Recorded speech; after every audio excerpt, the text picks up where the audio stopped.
Olivia is working in a residential specialist college for students with disabilities. She's teaching a drama class who are learning about improvisation. She's been observed by her course tutor and will reflect on her practice through observation feedback with her tutor.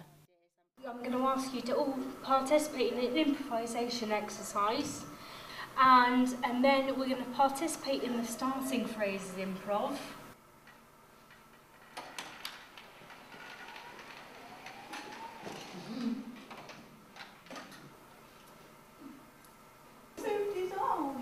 Charlie, you move your arm. Tell me what's one of the good things about doing this? What we're working on, yes, B? We're working on controlling our chairs and when to stop. I'm going to keep on introducing different phrases. I'm only going to work right through until the end when we have a recap, alright? So keep it going. Answer the door. Under what door? I'm blind. Answer the door.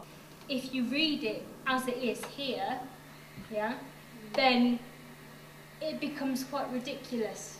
And that's the point, isn't it? Yeah. How do you handle the ridiculous? How do you make sure you deliver that line so you slot it into everything that's going on? And it may sound silly, but it's how people react to it.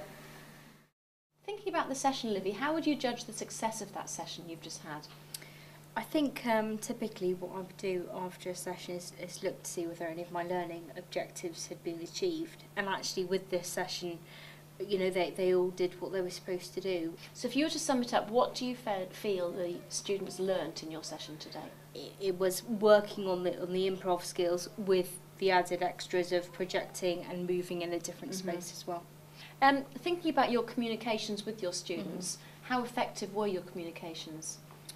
I think I've got a good rapport with them and my students, and I think that's quite important. And you know, we do have this open communication, and they know they can ask me anything, and I'm constantly, you know, asking how they feel about it. You know, is that okay? Do they understand? If you were to ask your learners what they thought about the session, Yes. what do you think they'd say to you? Yeah, I think they would say they enjoyed it. I know some of them are finding it quite challenging.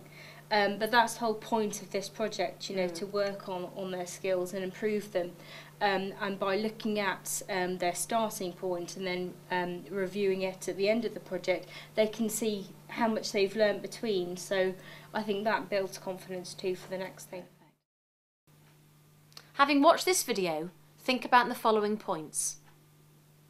The way the tutor is using reflective questioning to encourage the trainee to self-reflect.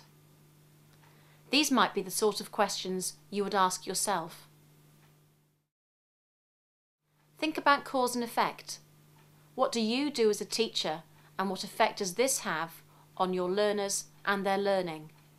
What did your students learn? What are your success factors for your session? Predefine these so that you'll be able to know how successful your teaching has been. You can also reflect against these points.